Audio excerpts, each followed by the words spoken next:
Bonjour, bonjour à tout le monde. Je crois que mon transfert dans le monde du direct est réussi. Catherine, est-ce que c'est bon pour toi? Est-ce que tu es entière aussi là de l'autre côté? Oui, je suis là. Ah, tu es arrivée masquée. Bonjour à tous. Bonjour à tous, merci d'être déjà tellement nombreux. C'est le premier atelier où on a autant de monde dès le départ.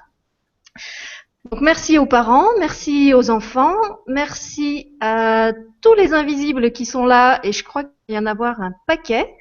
Parce que je peux vous dire que depuis ce matin, chez moi, il y a une ambiance de fou. Il se passe tout et n'importe quoi. J'ai ma connexion Internet qui a sauté. Après, j'arrivais plus à rentrer dans mon propre direct. J'avais plus les commandes. Je pouvais plus lancer l'antenne. Donc, je crois qu'il y a des petits rigolos qui sont en train de se réjouir qu'on parle d'eux avec Catherine aujourd'hui et que cette émission va être riche en surprises. Catherine, est-ce que tu veux nous dire un petit mot maintenant que qu'on voit ta vraie frimousse? Ok. Je vais vous proposer de rentrer assez rapidement en relaxation. Et puis, on aura tout le loisir de papoter après, hein, dans le question-réponse. Donc, juste quelques petits mots pour pourquoi la relaxation avec des enfants, des ados. C'est un moyen de se rendre compte que on peut être sans être dans le mouvement, dans le faire, hein. Même quand on ne fait rien, quand on est dans la détente, on continue à exister, à être.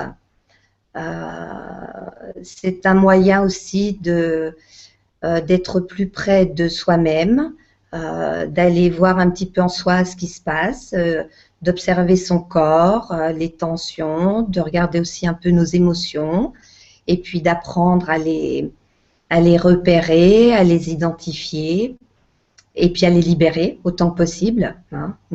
Voilà, en quelques D'accord. mots, hein. Alors, écoute, puisque tu nous parles de corps, je sens qu'il y a quelque chose qui va pas avec le mien. Je crois qu'il y a mon pied qui est resté hors antenne. Il va falloir que j'aille le rechercher. Il y a quelque chose qui est bizarre. Qu'est-ce que c'est? Ah, mais voilà. D'accord, j'ai compris. Donc, j'avais parlé de petit farceur. Il y en a un qui est déjà là. Alors, écoute, puisque tu es là, ben, tu vas te montrer. Maintenant, tu as voulu faire ton intéressant, donc tu vas passer à l'antenne avec les autres. Allez, viens là. Attendez, il faut que je l'attrape parce qu'il essaye de se sauver. Là, viens te montrer. Oups, il se cache. Oups, non, tu ne te montres pas à l'envers. Non, tu viens à l'endroit. Ah, voilà. Donc c'est toi qui m'avais attrapé le pied et qui Coucou. m'empêchait de passer dans le direct. Voilà. Alors maintenant, non, tu n'échappes pas, tu reviens. Tu reviens et tu vas te présenter à tout le monde et tu vas expliquer pourquoi tu es là. Bonjour, je m'appelle Stéphanou. Comment? Normalement, tu t'appelles pas Stéphanou quand tu habites chez moi. Si, aujourd'hui, je m'appelle Stéphanou. Et pourquoi tu t'appelles Stéphanou? Parce que je suis Stéphane dans une autre dimension. Ah bon, tu es Stéphane Cole dans une autre dimension. Oui, et je voulais être encore une fois ton guest star. Je voulais être encore une fois ton invité spécial. Non, mais Stéphane, ça va pas le faire. Tu peux pas être l'invité spécial de toutes les émissions. Tu comprends? Aujourd'hui, l'invité spécial, c'est Catherine. Tu peux pas t'inviter à chaque fois. Eh ben, je savais que c'est ce que tu allais me dire. Et c'est pour ça que je me suis déguisée en lutin, parce que comme aujourd'hui on parle des lutins, eh ben, tu peux pas me chasser. Moi, je veux bien Ah, partager ah. l'antenne avec Stéphane, Oui, c'est ce Stéphanou. que je voulais te demander, Catherine. C'est toi l'invité, donc c'est toi qui décides. Est-ce que tu Je veux acceptes bien qu'on garde partager. nous avec nous? Plus on est de fous, plus on rit. Bon, donc tu as de la chance, Stéphane. Catherine est d'accord, mais tu vas me promettre d'être très très sage. Tu ne fais pas de pitrerie et tu es calme pendant la relaxation, d'accord? Oui. De toute façon, si vous me chassez, c'est moi qui ai le contrôle des techniques et je vous préviens, je vais vous faire plein de pain pendant l'émission. Donc vous serez les premiers à être embêtés. Oh non, oh non, oh non, non. Bon, alors d'accord Stéphane, on accepte de te garder avec nous. Je vais te mettre là, regarde, tu vas être juste contre mon cœur, tu vas être très bien. Voilà. Et puisqu'on est en train de parler de nos amis doudous, hein, moi j'ai mon doudou Stéphanou, on vous rappelle, parce qu'on l'avait précisé dans la description du direct, mais tout le monde l'a peut-être pas eu, que pour la méditation, on vous conseille d'être ou assis ou couché, et que les enfants ont le droit de prendre leur doudou. Donc ceux qui veulent peuvent maintenant, avant qu'on commence, aller s'installer dans une position confortable, éventuellement déplacer leur ordi et chercher leur doudou si vous en avez un ou si vous en avez un qui s'invite et que vous n'aviez pas prévu d'avoir avec vous. Voilà. Alors, je voudrais juste donner la définition de deux mots qui vont être dans la relaxation. Donc, c'est télépathie, pour ceux qui ne savent pas ce que ça veut dire, pour les enfants, pour les plus jeunes. Donc, c'est communiquer par la pensée, sans parler. Parce que nous allons rencontrer quelqu'un qui est doué de télépathie, donc qui communique sans parler. Voilà. Voilà, pour ceux qui avaient suivi le tout premier direct que j'avais fait, j'avais parlé de l'oreillette du cœur. Donc la télépathie, on peut aussi dire que c'est ça, c'est quand Tout on à entend fait. les choses avec les oreilles de son cœur. C'est ça. Et puis après, on va parler aussi de corps de lumière ou d'aura. Donc, non seulement nous avons un corps physique, hein, notre corps de chair, notre corps physique, et autour, on a ce que l'on appelle l'aura, c'est de l'énergie. Voilà, c'est des corps de lumière, de l'énergie, l'aura. Voilà. On ne va pas en dire plus, mais... Et puis, s'il y a des mots que vous ne comprenez pas, pour les plus jeunes, ça n'a strictement aucune importance, c'est pas grave, ne vous arrêtez pas sur le mot, vous laissez aller et vous continuez à écouter la suite. Voili voilou. Donc, dans un premier temps, on va faire une détente du corps avec les plumes magiques. Donc, comme leur nom l'indique, ce sont des plumes qui ont la vertu d'être magiques et de détendre tout le corps. Donc, on va imaginer que des plumes s'activent autour de notre corps et qu'elles vont détendre chaque partie du corps. Donc, je ne sais pas si tout le monde est prêt, si tout le monde est installé confortablement sur les tapis ou sur vos sièges. Écoute, je pense que oui, parce que j'ai pas de commentaires de gens qui disent d'attendre. Puis tu as quand même passé la plume déjà pendant quelques minutes, donc je pense que c'est bon. Alors, je vous invite à vous installer confortablement, donc allongé ou assis. Les enfants se mettent dans la position qu'ils veulent, sur le dos, sur le ventre, sur le côté. On n'impose rien. Surtout si c'est une découverte de la relaxation.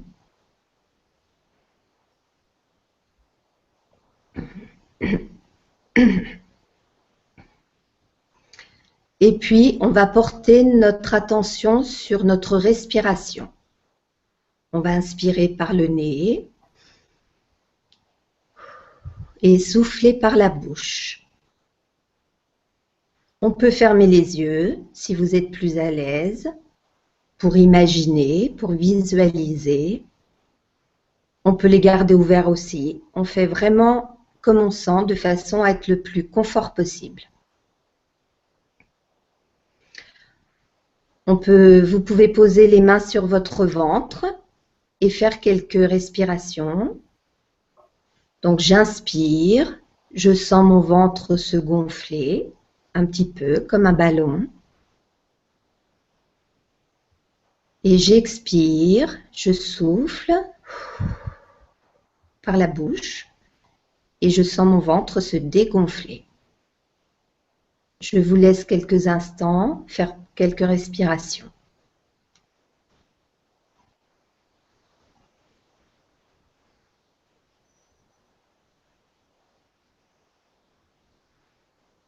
Prenez conscience du poids de votre corps sur les tapis ou sur vos sièges.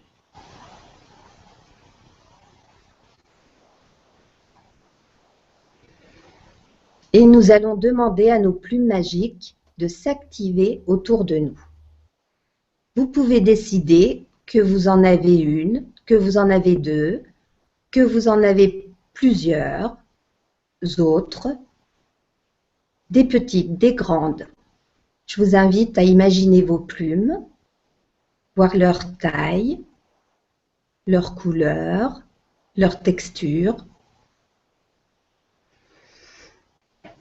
et demandez à vos plumes magiques de s'activer. Donc, elles vont s'activer en opérant une sorte de balayage, hein, comme ça, voilà, sur toutes les parties du corps que je vais énumérer. Donc, on va commencer par le sommet de la tête. Le sommet de la tête. Elles descendent sur le front.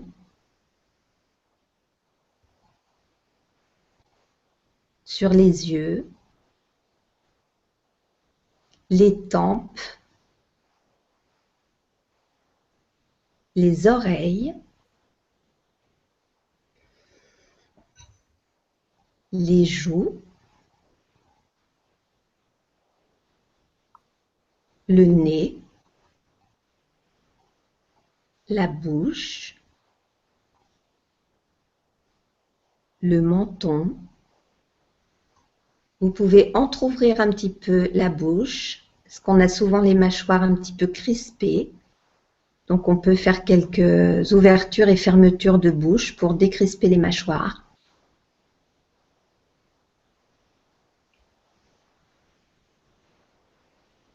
On continue sur le cou,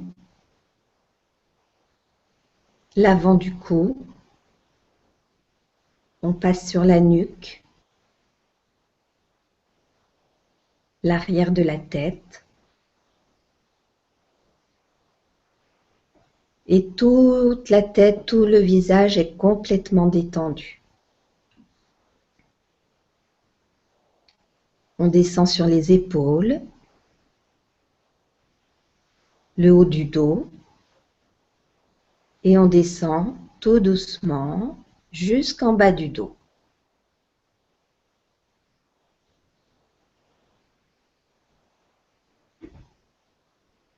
On reprend au niveau des épaules et on va descendre le long des bras jusqu'aux coudes. Les coudes, les avant-bras jusqu'aux poignets, les poignets, la paume des mains, tous les doigts,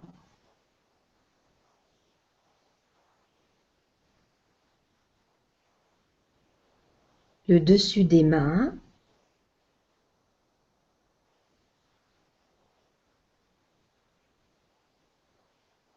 et les deux bras sont complètement détendus.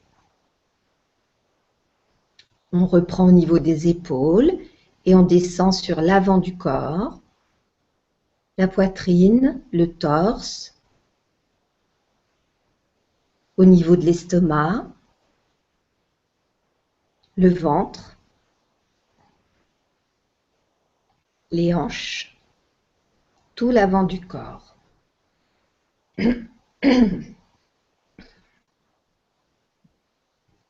On reprend au niveau des fesses, l'arrière des cuisses,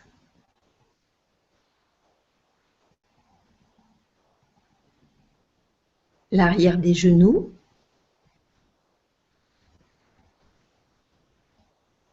les mollets,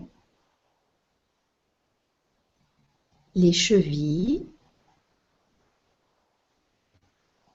les talons, la plante des pieds, les orteils,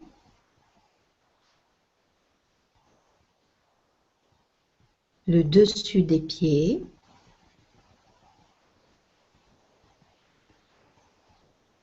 et on remonte sur les jambes, sur l'avant des jambes, les genoux, les cuisses.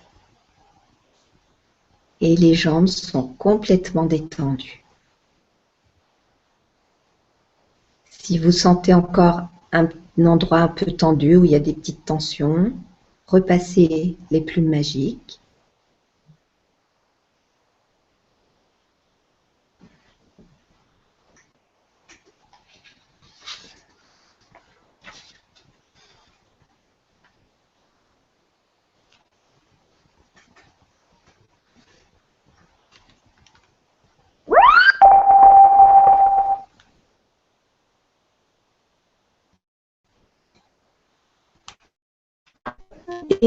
maintenant par des elfes, des lutins et d'autres surprises. Donc on va imaginer que l'on est dans une salle de théâtre, qu'il y a une scène avec de grands rideaux rouges qui sont fermés. Les rideaux vont s'ouvrir et on découvre ce qu'il y a derrière les rideaux. On découvre le décor. Et aujourd'hui, on va décider de rentrer dans ce décor. Nous allons aller dans ce décor, derrière le rideau.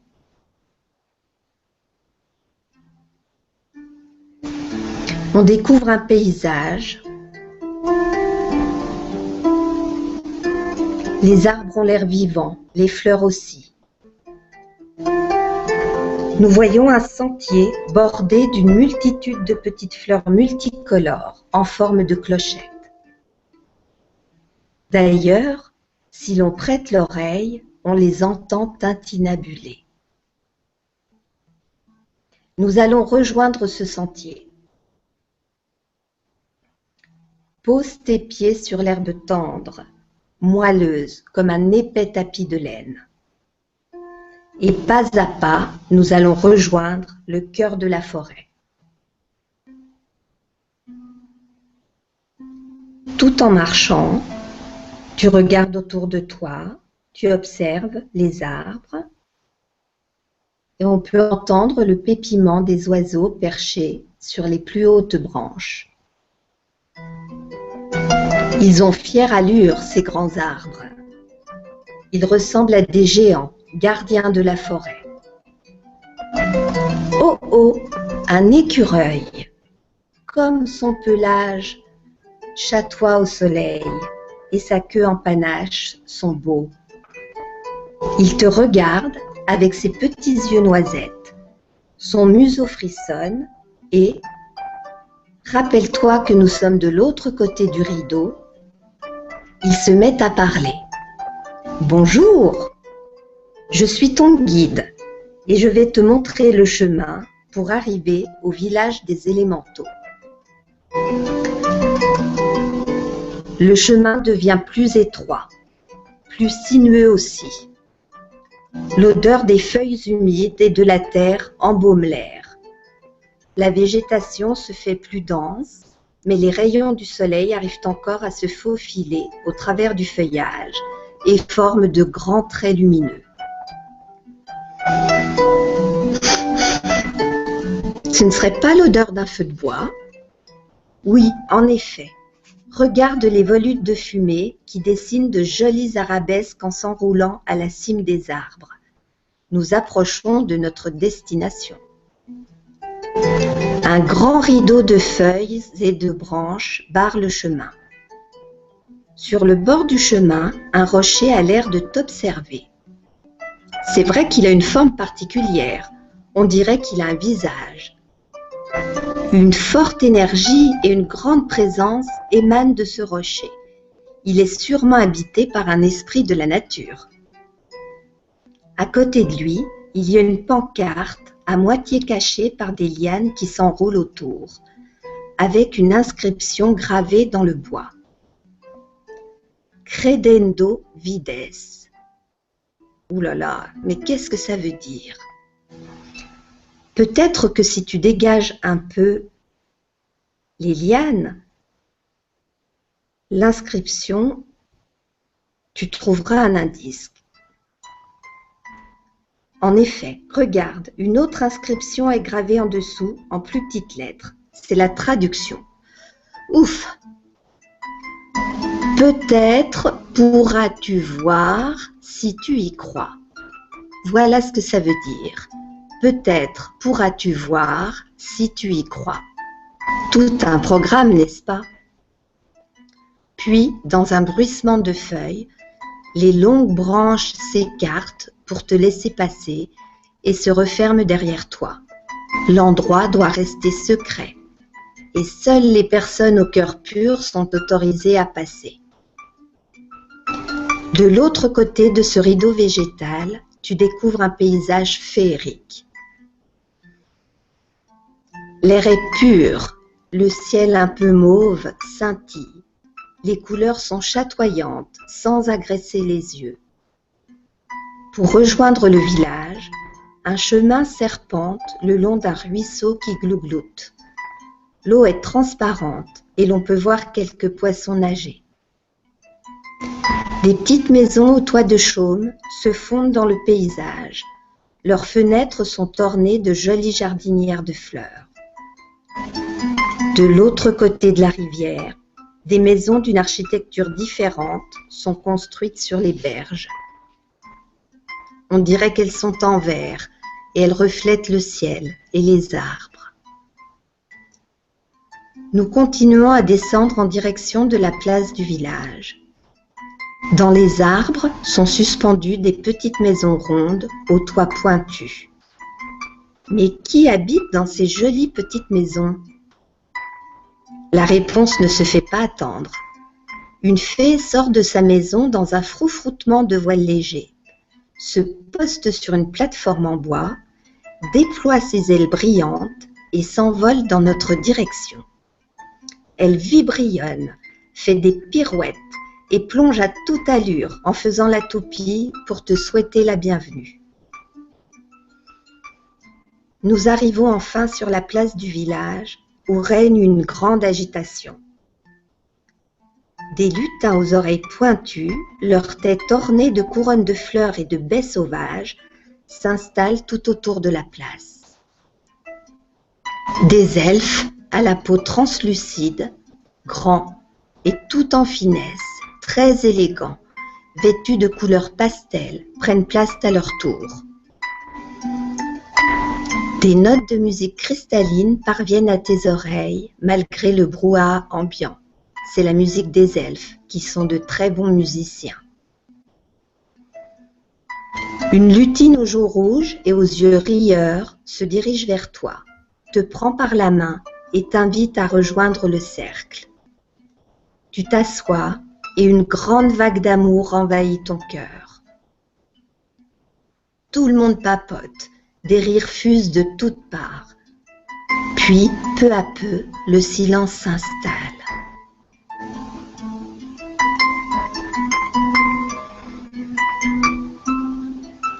Et tout à coup, sortie de nulle part, une licorne apparaît.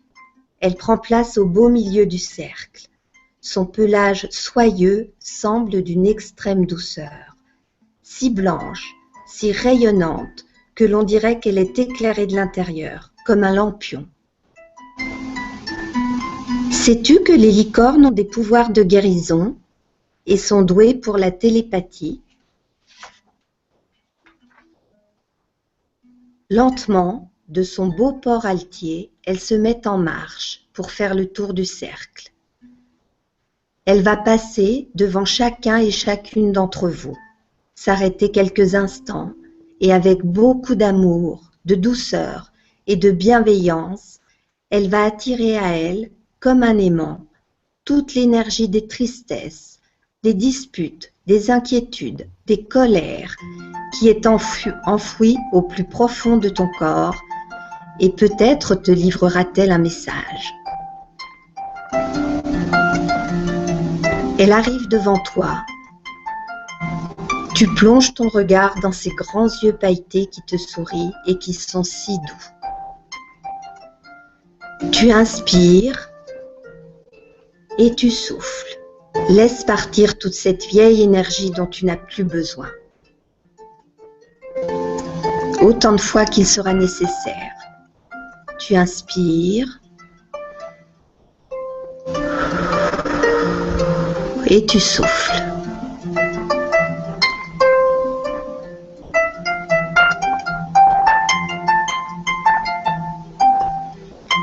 Tu commences à ressentir plus de légèreté dans ton corps. La licorne a terminé son tour et s'éloigne sans un bruit, comme si ses sabots ne touchaient pas le sol. Une elfe, toute de rose vêtue, ses longs cheveux blonds coulant le long de son dos se présente. Comme la licorne, elle fait le tour du cercle. Et de ses grands yeux clairs et lumineux jaillissent des étoiles roses, des étoiles d'or, des étoiles vert pâle, des étoiles nacrées. Les étoiles viennent se poser sur ton cœur et sur ton front. Elles apaisent les gros chagrins et les pensées qui tournicotent dans la tête. À nouveau, tu inspires et tu souffles. Plusieurs fois.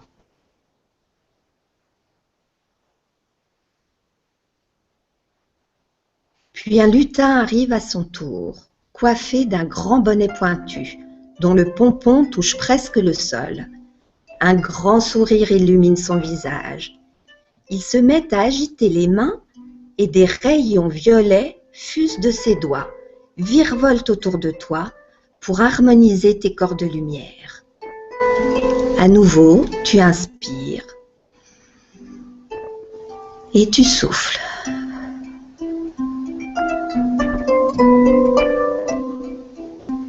Encore une fois, tu inspires et tu souffles, chacun à son rythme.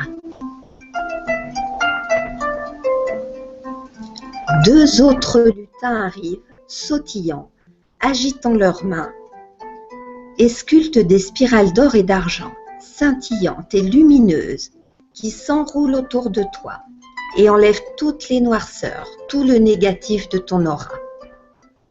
À nouveau, tu inspires et tu souffles. Tu laisses partir toutes ces énergies qui sont lourdes, dont tu n'as pas besoin.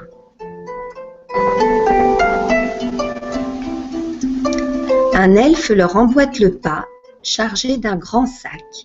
Il y plonge ses longues mains diaphanes et en sort des poignées de poudre de cristal qu'il souffle avec délicatesse sur chacun et chacune d'entre vous. Les paillettes de cristal scintillent de mille feux et comme une fine pluie se déposent sur ton corps. Ces paillettes de cristal éliminent toutes les peurs, elles aussi bien ancrées dans les cellules de ton corps. La peur du noir, la peur de rater, la peur d'avoir peur et bien d'autres encore. Ces peurs sont comme des petits cailloux, bien lourds à porter. La poudre de cristal va dissoudre tous ces petits cailloux, comme lorsqu'on verse de l'eau sur un sucre. Et toute l'énergie des émotions pesantes, lourdes, vont s'en aller, vont partir. Tu inspires et tu souffles.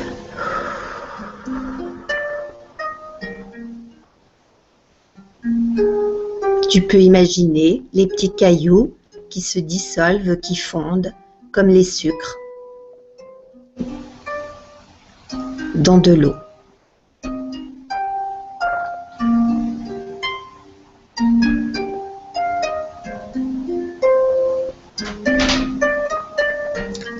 Et maintenant que nous avons fait de la place dans ce corps et dans les corps de lumière, on va pouvoir y installer autre chose. Un joyeux lutin arrive, son bonnet de travers. De la paume de la main jaillissent plein de petits soleils tournoyants, rayonnants et vibrants de joie. Les petits soleils viennent se poser sur ton corps et comme une éponge absorbe l'eau, ta peau absorbe les soleils qui vont aller au cœur de toutes les cellules de ton corps, déposer une étincelle de joie.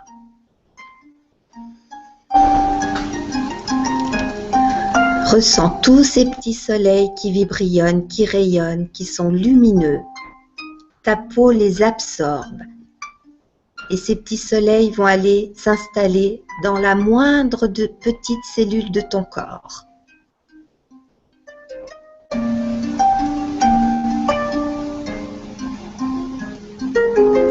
Les fées tourbillonnent et saupoudrent la foule de paillettes cuivrées à foison.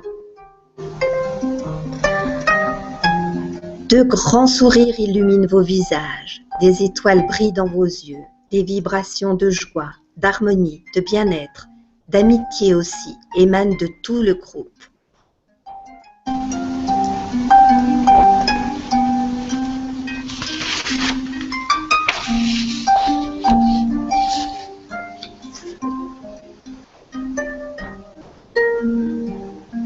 Voilà, la fête se termine.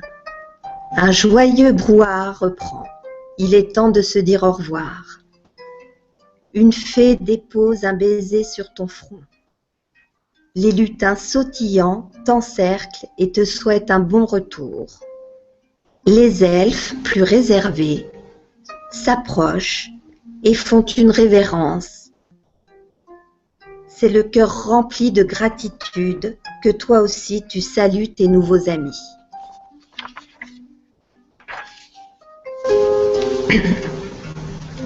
Une dernière surprise t'attend. Nous allons rejoindre une grande clairière par ce petit sentier qui part de la place. Le sentier n'est pas très long. Néanmoins, nous avons l'impression de nous enfoncer encore un peu plus dans la forêt. Le sentier dessine une courbe et tout à coup, nous arrivons à l'orée d'une immense clairière.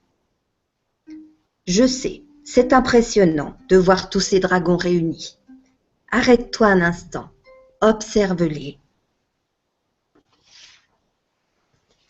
Ils font partie d'une famille de dragons des plus bienveillantes. Avez-vous remarqué qu'ils n'ont pas d'écailles, mais un épais pelage qui a l'air aussi doux qu'un ours en peluche? Et leurs couleurs, regardez ces couleurs flamboyantes, on dirait une immense toile multicolore. Ici se trouve le groupe des verts émeraudes. Là, celui des blancs. À côté se trouvent les bleus. Un petit peu plus loin, les violets et les roses. Derrière, on aperçoit les jaunes, les perlés et les cuivrés. Les bruns et les bleus saphirs sont tout à fait au fond. Je t'invite à écouter ton cœur et à te diriger vers le dragon qui t'attire, vers la couleur qui t'attire. Vert émeraude, blanc, bleu, violet, rose, jaune, perlé, cuivré, brun et bleu saphir. Tu arrives devant ton dragon. Son énergie est vraiment amicale et tu te sens tout de suite en confiance. Ta main caresse son doux museau et tu sens le souffle chaud sur tes doigts. Puis, ton regard plonge dans la profondeur de ses yeux qui reflètent une grande bonté. Et là, tu comprends que votre rencontre est le début d'une grande amitié. Tu lui dis ton prénom et lui te dit le sien. Puis, il t'invite à monter sur son dos. Tu te hisses et t'installes bien confortablement dans son épais et moelleux pelage, bien calé entre ses deux ailes. Tu caresses son encolure pour lui dire que tu es prêt pour cette expérience. Ton dragon se lève, fait quelques pas, déploie ses ailes et prend son envol. Waouh, quelle sensation! Tu sens le vent dans tes cheveux et sur ton visage. La chaleur et la puissance de ton dragon se propagent dans ton corps. Vous ne faites plus qu'un. Tu te sens invulnérable et protégé. Vous faites un petit tour au-dessus du village où tous tes amis te font de grands signes de la main. Vous survolez la forêt quelques instants. La cime des grands arbres se balance doucement dans le vent. Le soleil dépose sa poudre d'or sur tout ce paysage qui resplendit. Vous survolez un lac et tu vois votre reflet dans l'eau. Tu vois aussi votre complicité.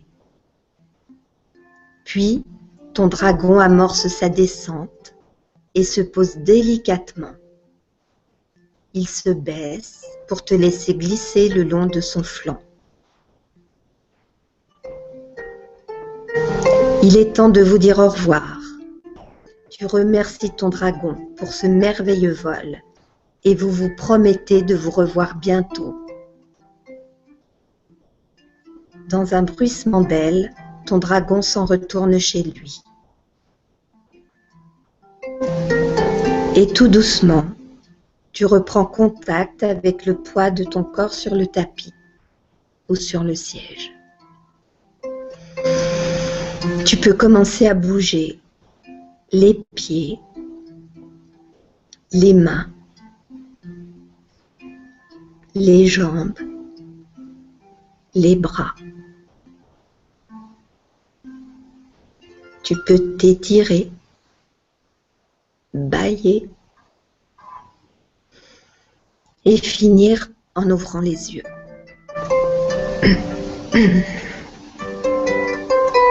Tranquillement, chacun à son rythme.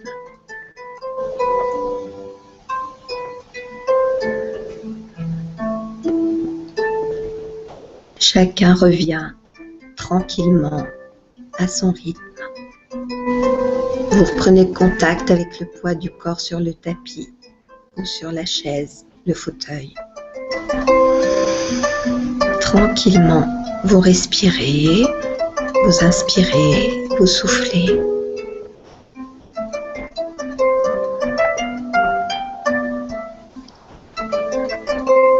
On peut s'étirer à nouveau, bâiller.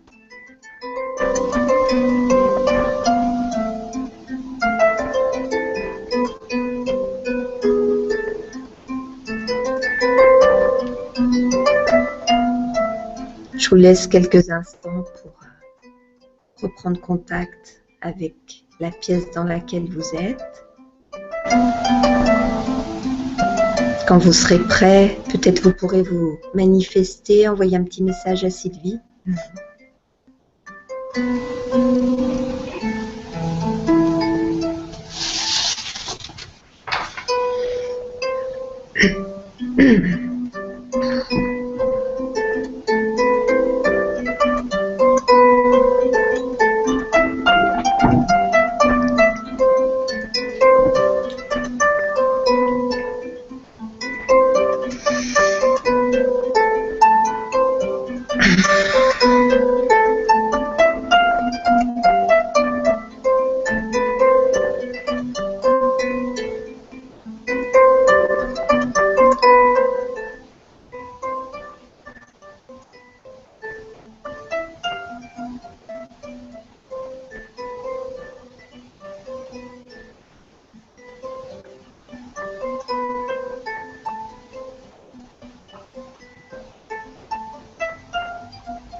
Tout le monde s'est endormi ou quoi?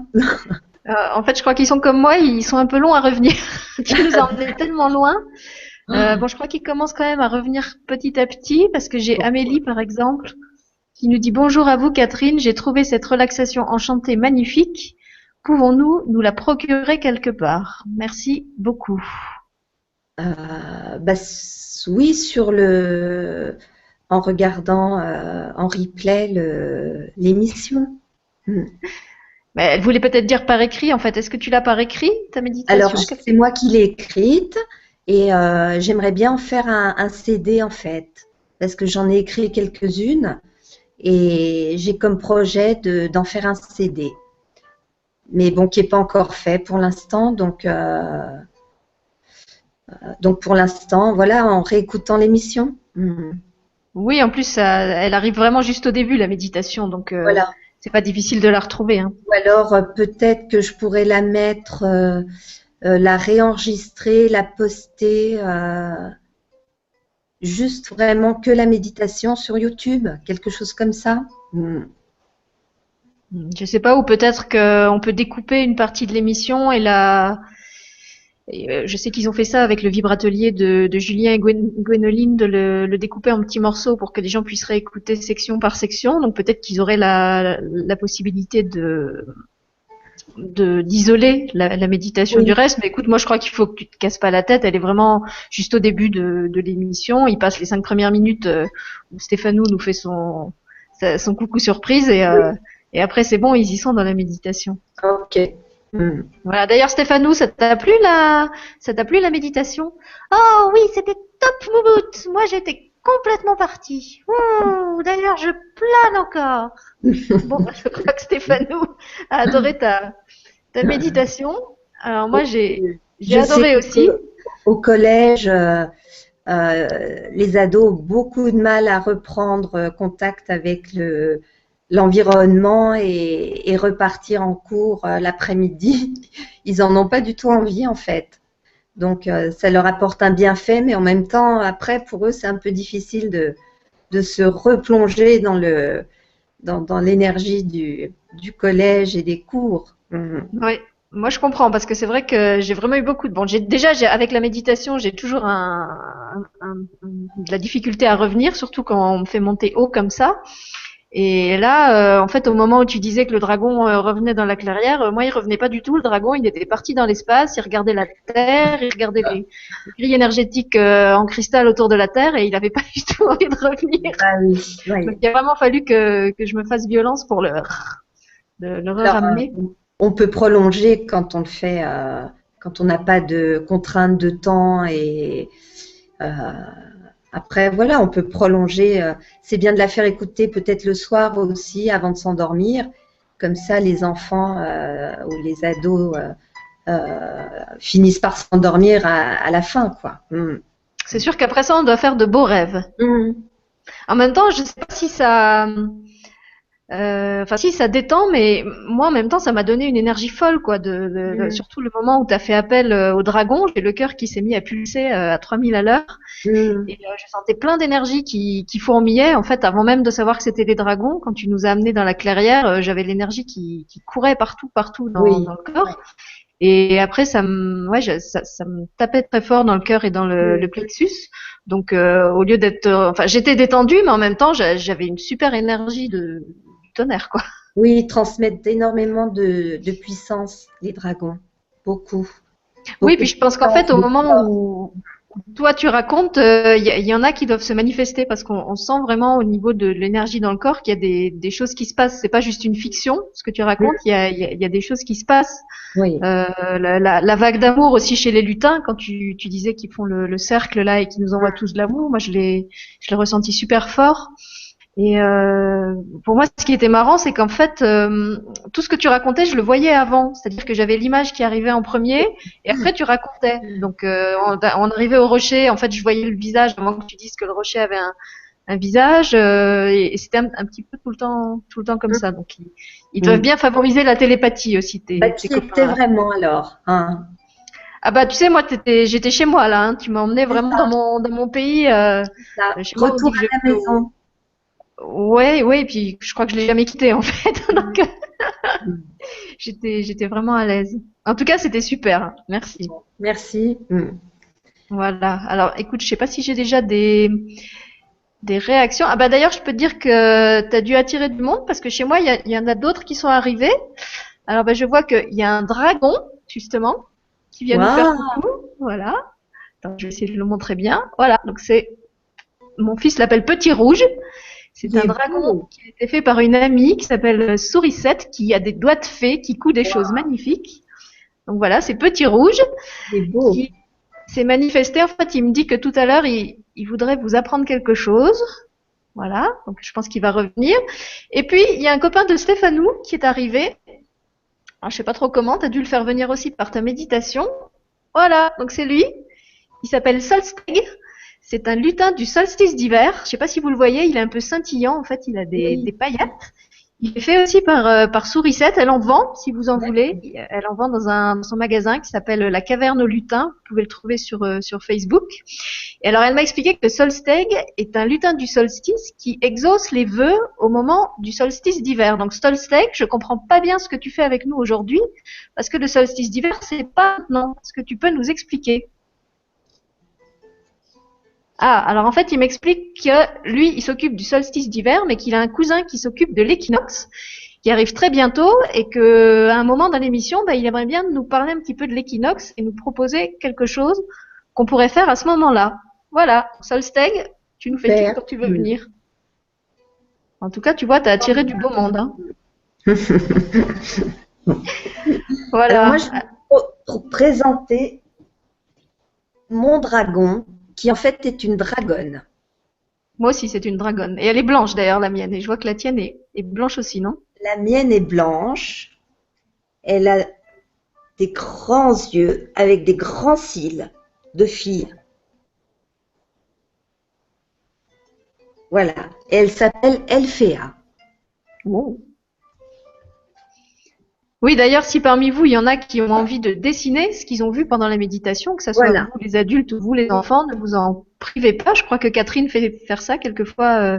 Oui, je voulais proposer ça effectivement, de dessiner ou la relaxation en entier sous forme d'une petite BD, pourquoi pas, ou alors un personnage en particulier, un lutin, un elfe, une fée, la licorne, votre dragon bien sûr, les maisons des lutins, les maisons des elfes, les maisons des fées, ou alors prendre de la pâte à modeler ou de la terre et modeler un personnage, une maison, voilà, vraiment ce qui vous inspire, ce qui vient, ce qui vous fait plaisir de réaliser. Oui, c'est ce que j'allais dire. S'il y en a qui sont pas à l'aise avec le dessin, ils peuvent utiliser d'autres expressions. Moi, je sais que par exemple, je suis pas très douée en dessin, mais j'adore faire des collages. Donc en fait, je découpe des trucs déjà dessinés, je les rassemble autrement et je crée. En fait, je contourne comme ça mon handicap de ne pas savoir dessiner et je crée de cette façon-là. Après, s'il vous faut effectivement quelque chose qui est plus compact, vous pouvez utiliser l'argile, vous pouvez faire comme dit Catherine, la pâte à modeler. Vous pouvez aller dans la nature et ramasser des écorces, des mousses, faire des compositions végétales. Laissez-vous vraiment guider par ce que vous avez envie de faire. Oui, tout à fait. Alors, il y a Manu qui nous dit qu'elle a... Attends, je vais essayer de retrouver parce que maintenant elle est descendue. Qu'elle a eu la même chose que moi, l'image avant le son. Donc apparemment, ça marche pour d'autres que moi aussi. D'accord. Donc ça doit être ce qu'on appelle changer de dimension en projection de conscience, en fait. Oui, je ne sais pas si c'est ça que je fais. Peut-être. Bon, on s'en fout un peu d'ailleurs. Oui, voilà, moi je m'en fous un peu. Je suis un peu comme Lulu qui dit que c'est l'imaginaire. Et c'est vrai que l'imaginaire, c'est une dimension que j'ai jamais quittée. Comme j'avais expliqué, c'était un peu ma soupape de sécurité dans le monde des grands, dans le monde cartésien. Et voilà. Alors, la même Manu te dit « Recoucou, je me demande comment vous avez pu instaurer la méditation dans un collège. Est-ce que les portes se sont ouvertes facilement et est-ce que c'est dans le cadre d'une matière ?» Alors non, pas du tout. C'est dans le cadre d'un atelier entre midi et 2, comme un atelier théâtre, échecs, etc. Donc moi, j'ai proposé dans un premier temps du brain gym. Donc le brain gym, c'est une méthode développée par Paul Denison il y a bien presque une quarantaine d'années maintenant aux États-Unis, qui consiste à effectuer des mouvements avec son corps pour reconnecter les fameux 2 hémisphères du cerveau. Et tout ça, ça a un impact, un effet sur l'apprentissage en fait. Voilà, ça renforce les systèmes d'apprentissage. On peut travailler aussi sur les émotions. C'est une harmonisation du corps et de l'esprit. Parce qu'on se rend compte que dans les apprentissages, le corps euh, l'apprentissage passe par le corps. On lit avec nos yeux, on écrit avec notre main, on écoute avec nos oreilles, donc tout passe par le corps. Et c'est oui, une réharmonisation du corps et de l'esprit. Voilà. Donc on peut travailler sur la concentration, l'organisation, la compréhension et fluidifier la communication entre les deux hémisphères, parce que souvent on est dominant ou hémisphère droit ou hémisphère gauche, chaque hémisphère ayant des spécificités particulières. Chaque hémisphère traite une certaine sorte d'infos. Et l'idée, c'est que la communication entre les deux soit plus fluide, de façon à ce qu'on ait accès aux deux en même temps, donc à tout notre potentiel. Voilà. En gros, ce que c'est le brain gym. Donc, j'ai commencé à faire des ateliers de brain gym. Et puis j'ai eu l'inspiration de faire de la relaxation. Et en fait, les ados adorent et ils aiment même mieux la relaxation que le brain gym finalement. Donc le temps de brain gym, c'est un petit peu réduit et on fait plus de relaxation. Parce que du coup, on peut aller travailler, déjà il y a une détente et ils en ont grandement besoin parce qu'ils ont des rythmes infernaux. Et donc c'est vraiment un moment de détente, c'est un espace où ils peuvent un peu lâcher la soupape et puis on peut aller identifier des émotions, les libérer, faire beaucoup de choses avec la relaxation. Un grand travail sur soi, aussi bien corporel que émotionnel. Alors justement, bah là, tu as plein de retours de gens. Donc, c'est vrai qu'on n'a pas précisé que c'est la première fois que tu fais ce type de méditation guidée par Skype. Normalement, tu le fais en incarné. Hein, tu Oui, travailles c'est avec des groupes non virtuels. Donc, on Oui. savait pas trop si ça prendrait aussi bien. Et alors, je te confirme que ça prend super. Tu as plein de témoignages de gens qui t'écrivent. Donc, il y a Patricia qui te dit merci beaucoup. Super, ce fabuleux voyage au pays magique. Je suis redevenue la petite fille que j'étais. Et que tu es toujours, Patricia. Je complète. Ensuite, Manu, la même que tout à l'heure, qui te dit coucou à vous deux. Magnifique voyage avec ma fille de 8 ans dans ce monde féerique. Elle qui a beaucoup de mal à rester en place et rester tranquille et détendue. Merci.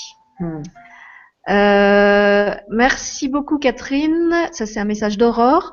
Pour cette très belle méditation, ce fut un très beau voyage rempli de magie, de joie, d'une infinie douceur et de beaucoup de bonheur, de très fortes et belles émotions que j'ai eu un très grand plaisir à partager avec vous.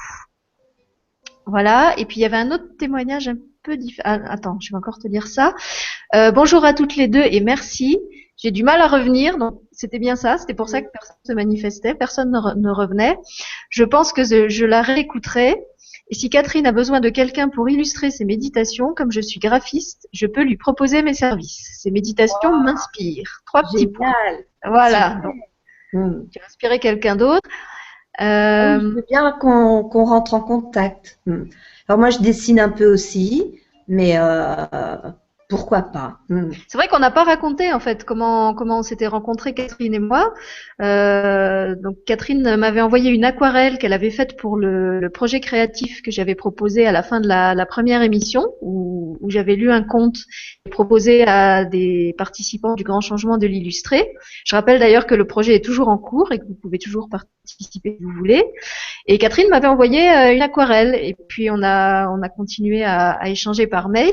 Et en fait, j'ai été pour Catherine le vortex que Stéphane avait été pour moi. Moi, j'avais expliqué que c'était le direct de Stéphane qui avait vraiment été le déclencheur pour traverser mon écran et m'investir dans le grand changement de la façon où j'y suis maintenant. Et pour Catherine, ça a été moi en fait qui était le maillon et c'est moi qui l'ai aspiré à travers l'écran et qui l'ai fait venir jusqu'à vous. Alors, tu as une question de Paquita. Le chaudron de potion. Et j'ai sauté dans le chaudron de potion. Oui. tu voulais venir avec nous dans la potion. Ouais, tourner la Paquita cuisine. te dit merci beaucoup pour cette merveilleuse balade. J'ai 58 ans et je suis une femme. Pourtant, c'est un petit garçon qui s'est manifesté. Qu'est-ce que ça veut dire? Merci encore, je vais continuer avec un cours de yoga. Donc, Paquita s'étonne d'avoir vu un petit garçon venir à elle. Est-ce que tu as quelque chose à lui dire sur ça?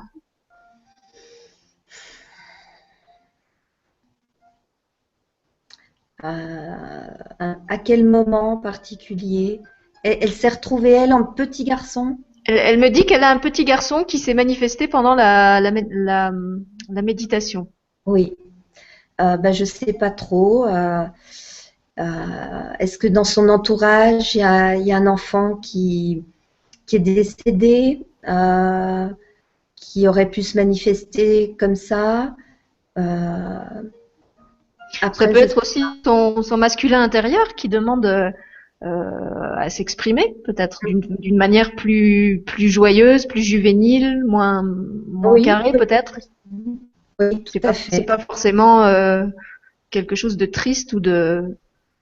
Ah, mais c'est pas triste, hein, même si c'est un enfant décédé. C'est vrai.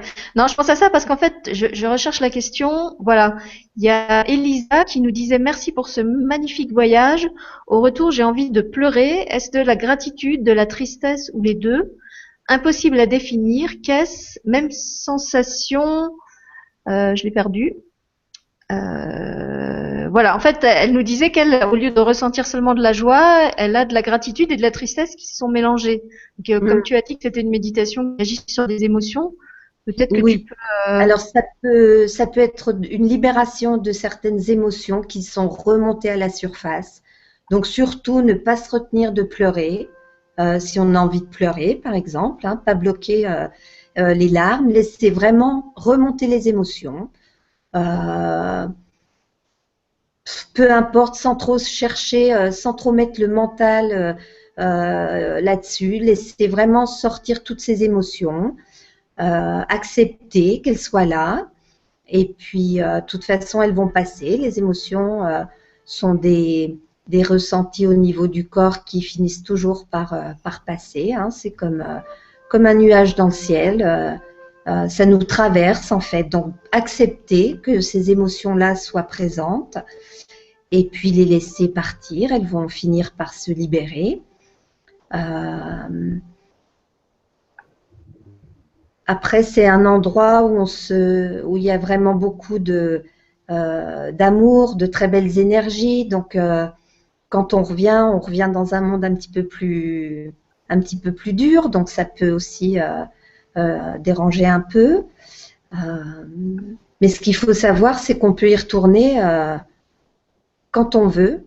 À tout moment, vous pouvez chez vous refaire une petite relaxation, vous reconnecter avec les élémentaux, avec ce monde-là, à tout moment et d'une façon totalement autonome. Oui, c'est vrai que ce que tu as proposé toi, c'est un support avec ta voix et la musique. Mais pour ceux qui ont un imaginaire déjà suffisamment libéré, c'est quelque chose qu'on peut très bien faire sans musique, sans voix pour nous guider. Je sais pas, moi je le fais beaucoup en voiture par exemple, pas quand je conduis de préférence, mais quand je suis passagère, qu'on fait des Oui, grands voyages et que je me barre un peu, là c'est vrai que je pars très vite et je visite plein de trucs quoi. bien sûr. Quant aux Euh, dragons, on peut faire appel à eux à tout moment pour si on a besoin de protection, si on a besoin d'une aide, quelle que soit l'aide, on peut faire appel aux dragons et puis aux élémentaux d'une façon générale. mais à tous, en fait. On peut faire appel aux anges, aux archanges, comme on peut faire appel aux lutins et aux nymphes et aux dragons. Ils sont tous là. Ils appartiennent à des mondes, à des dimensions différentes, mais pour moi, ils sont tous les visages, ils sont tous l'expression d'un seul et même être. En fait, c'est comme, oui, comme une personne que vous aimez et qui a plein d'expressions différentes sur son visage, mais chacune des expressions, c'est toujours la même personne. Mm. Alors, on a plein de questions sur les dragons, mais ça, je vais les prendre après. Il y a une question de Mo, Erendis, qui te dit bonjour, je me détends tellement que je m'endors, donc va falloir que je réécoute sans faire la méditation. Est-ce que tu as une solution pour ne pas partir trop? Merci en tout cas. Non, j'ai pas de solution. Moi, enfin, je sais Peut-être qu'en pas. réécoutant effectivement plusieurs fois, peut-être que cette personne a besoin de sommeil en ce moment et que c'était parfait pour elle qu'elle puisse s'endormir. Puis en fait, je pense que même si on s'endort, au niveau du subconscient, ça continue à travailler quand même. Oui, Et tout c'est à pas fait. parce qu'on s'est endormi qu'on n'a pas profité de la méditation. Je sais que moi j'ai écouté 2 fois la vibra de Lulu sur Shambhala, et les 2 fois je me suis endormie pratiquement au même moment. Et Mm. quand j'ai voulu la réécouter, mon oreillette du cœur, elle m'a dit bah non, c'est pas la peine parce qu'en fait ce que tu avais intégré, tu l'as Mm. intégré. Et d'ailleurs je crois que Lulu le dit à un moment dans la vibra. Il y a des portes qu'on ouvre, mais où on n'a pas forcément besoin de se souvenir de ce qu'on a vu. D'avoir la conscience. Voilà, c'est imprimé dans notre arrière-plan, dans Mm. notre subconscient ou peu importe Oui. comment on l'appelle. Et de toute façon, au moment où on va avoir besoin que ça ressorte, ça va revenir. Donc c'est pas la peine d'essayer d'aller creuser ça avec la pelle, la pioche et Tout à de fait. s'acharner, parce que de toute façon, au bout d'un moment, ça va ressortir tout seul. Voilà. Mm. Et puis là, en plus, il y avait un genre de soin énergétique, du coup. Et comme c'est de l'énergie, ça se fait sans barrière de distance, de temps et de conscience. Tout ce qui a été euh, énergétique, ça s'est fait dans tous les cas.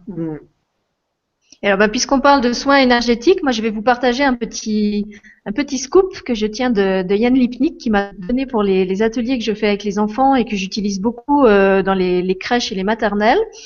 Donc, en fait, Yann travaille avec des guides qui sont dans l'intraterre, qui lui ont appris ce que j'appelle des mots magiques quand j'en parle aux enfants. Et ces mots agissent sur notre ADN et réveillent dans le corps pas certaines facultés, certains potentiels qui sont là, mais qu'on n'a pas forcément activés. Et en particulier, en discutant avec ses guides, ils lui ont donné un code qui agit sur la reconnexion entre le cerveau droit et le cerveau gauche, donc ce dont tu parlais tout à l'heure, Catherine, donc qui favorise en fait les passerelles, les interactions entre le cerveau logique et le cerveau imaginatif. Ce code fonctionne pour tous les enfants jusqu'à 7 ans. Après 7 ans, il devient inactif. En fait, c'est quelque chose de très simple. Il suffit de leur faire répéter 3 fois Chromiex. Donc, vous appelez votre enfant et vous lui dites simplement de dire 3 fois Chromiex, Chromiex, Chromiex. Et normalement, c'est fait. Et donc, moi, c'est un mot que je m'arrange toujours pour caser dans mes histoires quand je dois faire des interventions chez les petits. Je vous avais dit que je suis un peu un concombre masqué qui a l'air de raconter des histoires anodines et qui fait des choses en souterrain. Donc, si vous utilisez ce mot-là, si vous-même vous avez l'occasion de travailler avec des enfants, essayez de le caser. Si vous le faites une fois, normalement ça suffit. Je sais qu'Yann l'avait testé sur son propre fils. Et d'ailleurs, il m'avait précisé que si l'enfant est trop petit pour dire le mot lui-même, vous pouvez le dire à sa place et normalement ça marche aussi, puisque lui, son fils avait, je crois, 2 ou 3 ans quand il l'a testé. Donc, il n'arrivait pas à prononcer le mot. Yann l'a dit pour lui, et quand il a testé en vitesse, apparemment, ses 2 cerveaux s'étaient déjà reconnectés à plus de 80%, je crois, de mémoire. Chromiax, voilà. Donc moi, je le mets partout, ou comme un nom de personnage, ou comme un nom d'endroit, et je m'arrange pour le faire répéter aux enfants. Et la dernière fois que je l'ai fait, c'était dans une crèche, et c'est vrai que j'ai remarqué que les enfants étaient super attentifs jusqu'à la fin, bien qu'ils soient très petits, et même leurs éducatrices étaient étonnées de voir qu'ils réussissent à rester concentrés si longtemps. Voilà. Sinon, il y a Elisa qui me demande si je peux redonner les coordonnées de la caverne des lutins. Donc, c'est tout simple. Tu vas sur Facebook et tu tapes la caverne aux lutins. Et de toute façon, comme après chaque émission, je fais toujours un article où je redonne les sites ou les livres qui ont été cités dans l'émission. Ou ce soir ou demain, vous aurez un article qui va apparaître et où vous aurez toutes les coordonnées nécessaires. Voilà. Alors, sinon, qu'est-ce qu'on avait? Ah oui, alors après, il y avait plein de questions sur les dragons. Donc, Aurore te demande, est-ce que la couleur du dragon a une signification? Je me suis sentie attirée par 2 dragons de couleurs différentes. Oui, alors elles ont une signification. Euh, donc je peux vous les énumérer. Si vous souhaitez noter, je vous laisse un petit instant pour prendre un papier, un crayon éventuellement. Et ben pendant qu'ils prennent leur crayon, je te lis une autre question qui va dans le même sens. C'est Marie-Pierre qui te dit bonjour et merci pour cette belle reconnexion à son être divin grâce à cette méditation. Je me sens légère. Ma question est la couleur du dragon a-t-elle une correspondance? Car la mienne ne figure pas dans votre description. C'était une couleur blanc nacré comme une perle. Mhm.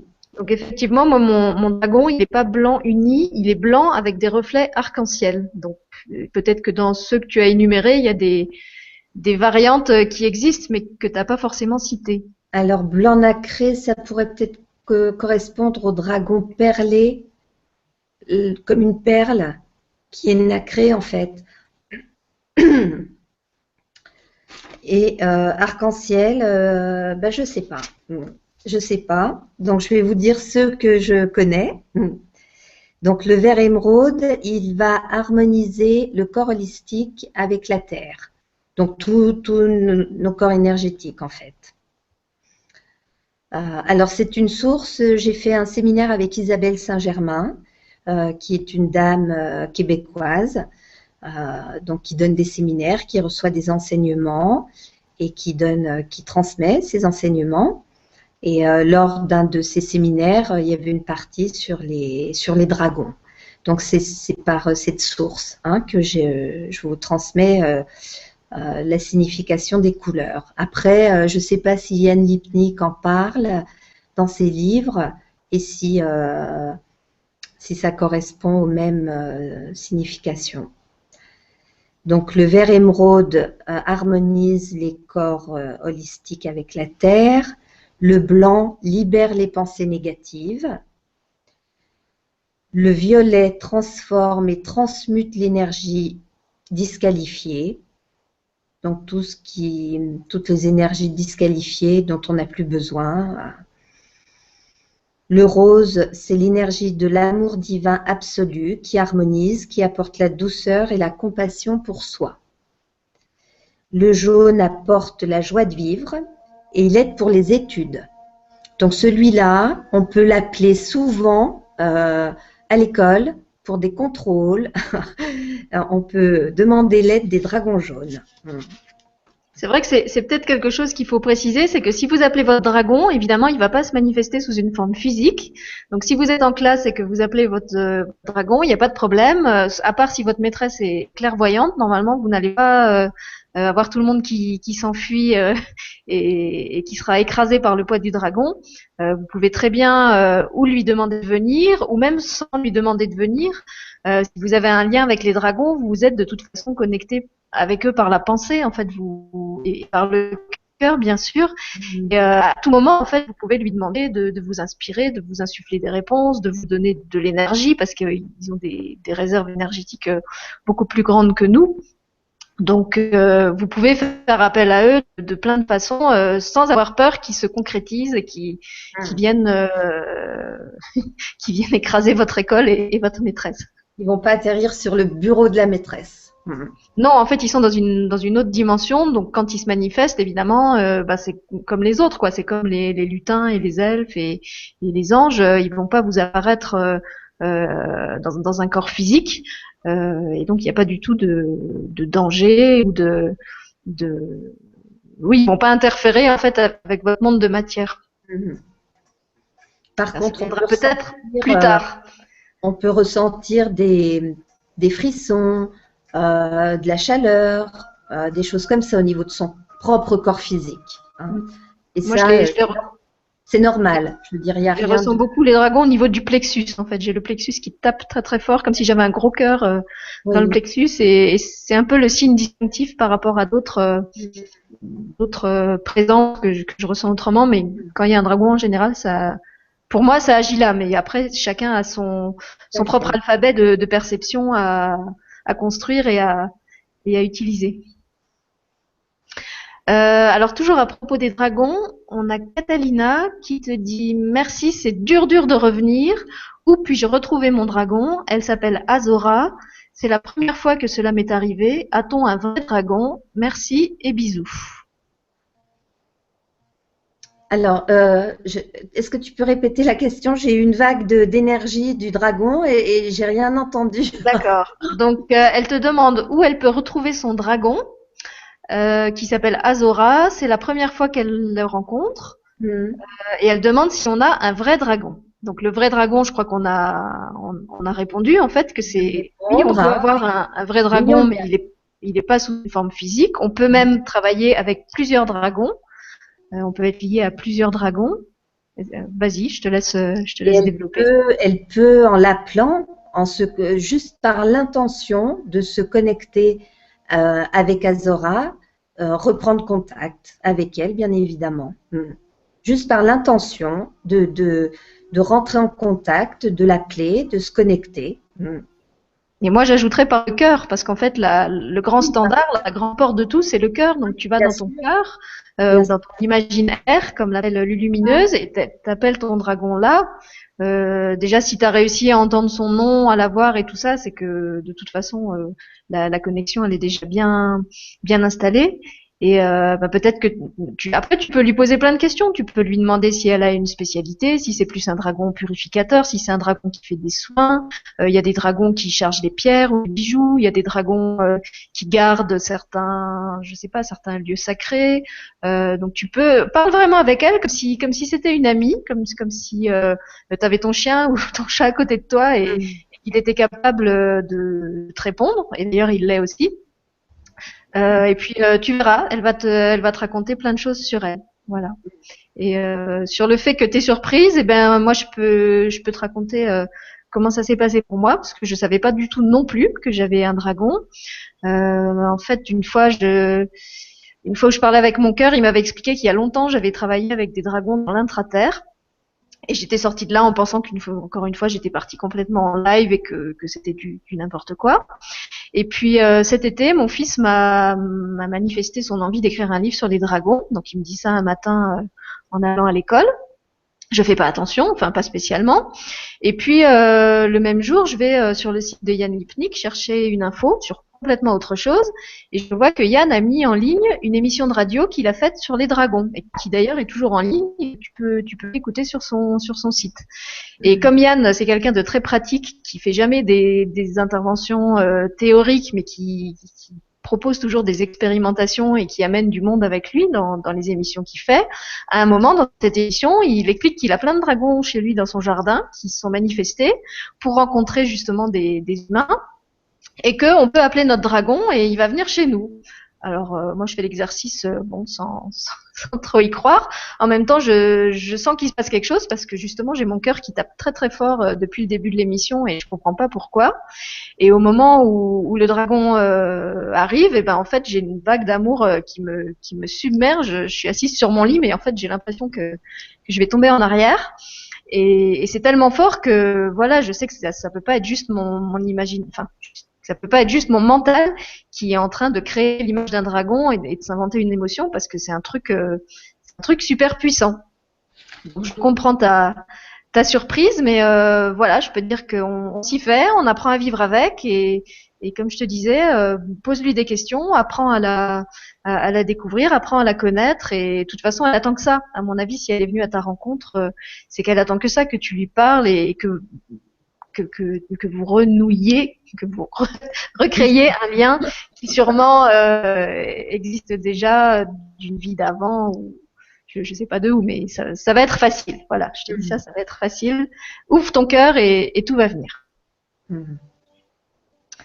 Voilà. Après, on a Marilyn qui te dit bonjour, merci pour ce moment magique. Mon enfant intérieur a apprécié et j'ai moins de douleur au bout de ces 38 minutes de relaxation. Merci, merci, merci. Avec grand plaisir. Voilà, je vais continuer. On avait une question sur les dessins animés, une question de Emeric qui nous dit bonjour à tous, j'ai 25 ans, je vibre beaucoup en regardant des dessins animés. Est-ce mon enfant intérieur qui s'exprime? C'est vrai qu'on vous avait proposé, pour préparer l'émission, d'écouter une bande-annonce d'un dessin animé que Catherine avait choisi. Est-ce Est-ce que tu veux réagir par rapport à ça, Catherine? Oui, la planète au trésor. Bah oui, souvent il y a des messages qui vont toucher directement notre cœur d'enfant, l'essence de ce que l'on est et tout ce qui peut être dans l'inconscient. Oui, Donc, ce qu'on disait tout à l'heure à propos du fait que ça s'imprime aussi quand on dort. Oui, avec tout, avec les histoires, avec les films, avec. En fait, il y a même dans les choses qui se font actuellement pour les enfants, ça se voit qu'il y a il y a des studios qui sont inspirés. Il y a des films. Je sais pas, vous prenez le film Dragon, les films qui sont sortis des studios, je sais plus comment là, DreamWorks, je crois. C'est des films qui sont bourrés de messages subliminaux sur les dragons, sur tout ce qu'on peut faire avec eux, sur le fait qu'ils sont pas méchants, qu'il faut pas en avoir peur, que justement c'est des êtres d'amour qui reviennent pour ça. oui, Si je ça te pense fait vibrer, à la limite, moi je dirais, demande-toi pas si c'est ton enfant intérieur, vas-y, fais-toi plaisir et regarde tous les dessins animés que tu as envie, quoi. ben, c'est une façon de passer des messages, d'enseigner, hein, d'une certaine façon, de donner voilà, des enseignements sur toutes ces choses de l'invisible. D'ailleurs, on a Marie-France qui nous donne la réponse et qui nous dit pourquoi faut-il toujours chercher une explication? Quelles difficultés avons-nous de sortir du champ rationnel?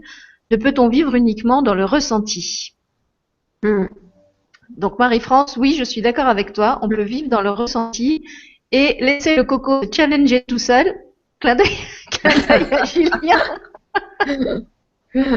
Laisser le coco cracher ses valdas dans son coin et ne pas s'occuper de ce qu'il raconte. Voilà. On a aussi Marie-France qui, un peu dans le même sens, nous dit cette émission est faite surtout pour les adultes car elle permet de retrouver notre enfant intérieur avec le rire et la joie d'être là. Merci et avec toute ma gratitude.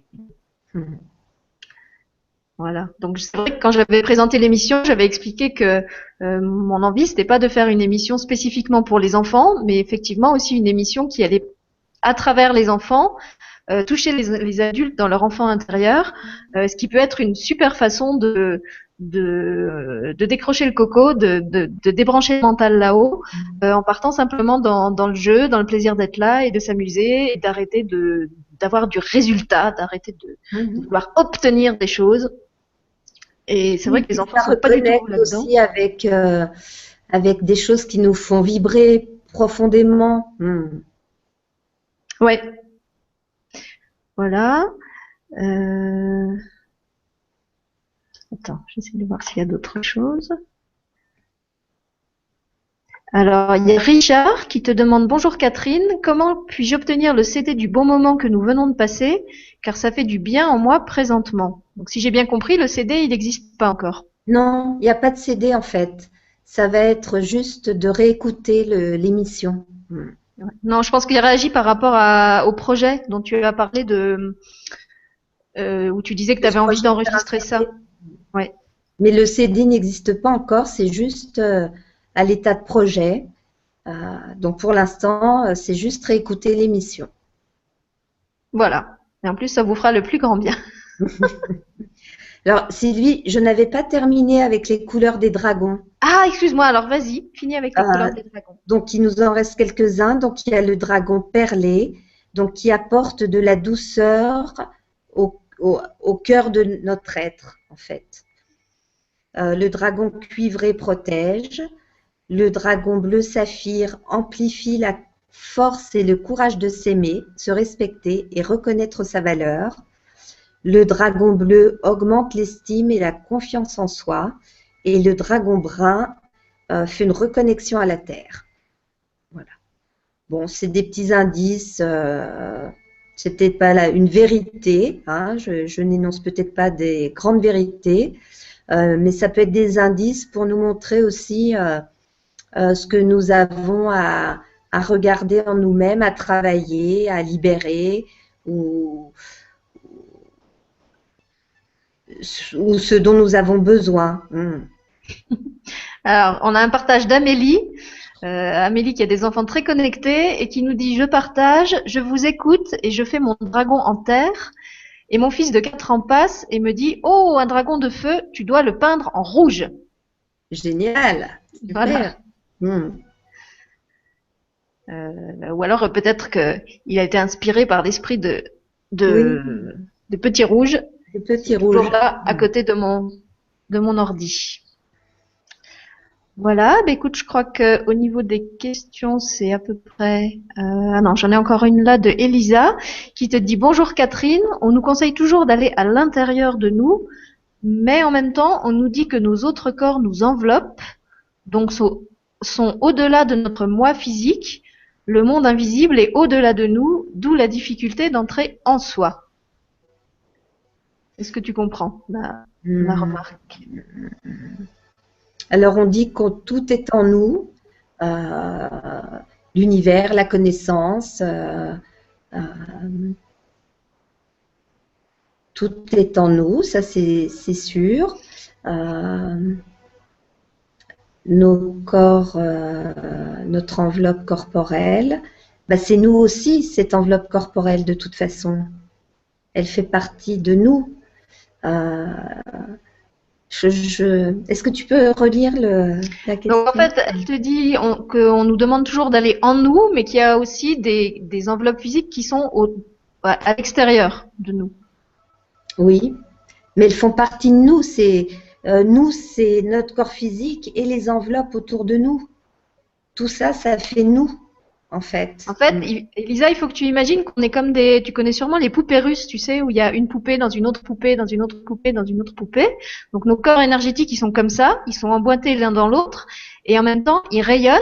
Donc effectivement, tu peux entrer en toi et dans tes différents corps à travers ça, mais tu peux aussi percevoir à l'extérieur le rayonnement énergétique, la vibration Parce euh, qu'en de fait, ces différents corps. parce qu'on n'a pas toujours conscience, on a conscience de notre corps physique, avec nos limites de ce corps physique, mais on n'est vraiment pas que ce corps physique.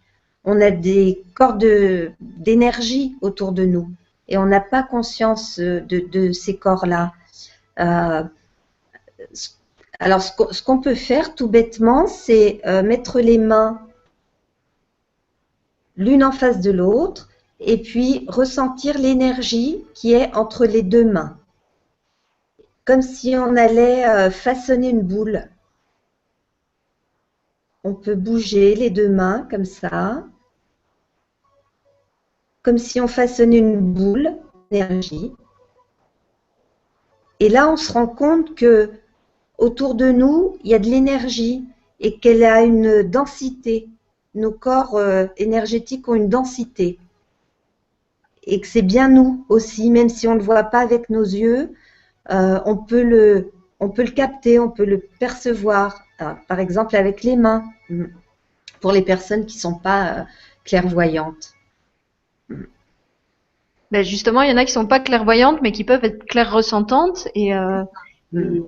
et ressentir mieux avec les mains qu'avec l'œil intérieur. Oui. Alors, on a aussi Irina qui nous dit bonjour à toutes les deux. Merci pour ce beau voyage au pays des débuts de création sur la Terre.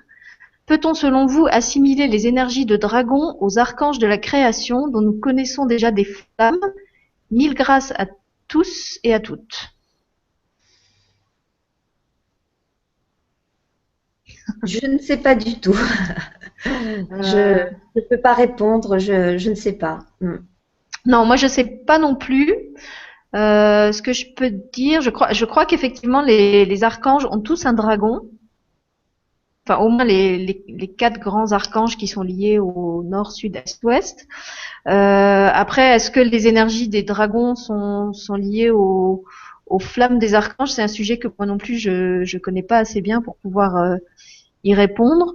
Mais si Yann Lipnik vient faire une émission, je pense que c'est le genre de questions que vous pourrez lui Sûr qu'il poser. saura Et répondre à ça. voilà, sur lesquels. En plus, je crois qu'il prépare actuellement un livre sur les dragons, donc il doit maîtriser à fond le sujet. Mm. Alors Voilà. moi, je ne suis pas du tout spécialiste des dragons. C'est vraiment, mes connexions sont intuitives et voilà, j'ai pas une grande spécialité hein, avec les dragons. D'accord. Mais j'ai une connexion. Oui, je suis en train de penser, il y a peut-être une autre personne qui pourra vous répondre aussi, c'est Marie-Christine, avec qui on doit faire normalement une émission sur la communication avec les animaux, parce qu'elle a cette faculté de communiquer avec eux, et Marie-Christine communique aussi avec les dragons. C'est d'ailleurs comme ça que je l'ai rencontrée. Et donc elle en a plusieurs qui vivent chez elle et dans son jardin. Ça aussi, ça arrive. Et du coup, je pense que si vous avez des questions à poser sur les dragons, ben, ce serait intéressant de les poser à elle quand elle viendra faire l'atelier avec moi. Mais dont la date n'est pas encore arrêtée pour l'instant. Voilà, bah, écoute, j'ai plus tellement de questions.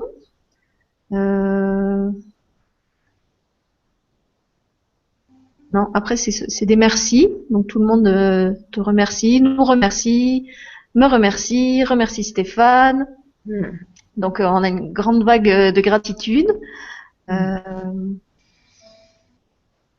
Voilà, je crois qu'on pour une fois on a réussi à répondre à peu près à tout le monde et bah, c'est bien parce qu'en fait il est 3h presque et demie. Oui. Donc bah, écoute, ce que je te propose c'est de dire ton mot de la fin si tu veux, ou est-ce que tu veux pas une petite surprise avec Petit Rouge? Oui, j'avais une petite surprise avec Petit Rouge et puis le nain, le nain du solstice.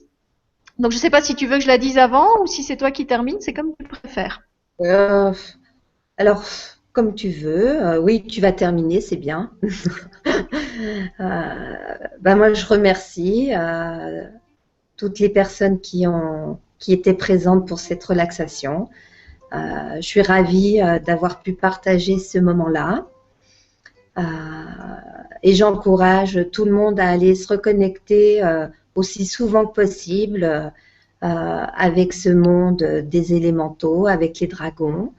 Et puis, au fil du temps, apprendre à communiquer, à papoter avec eux, à poser des questions, à écouter sa petite voix.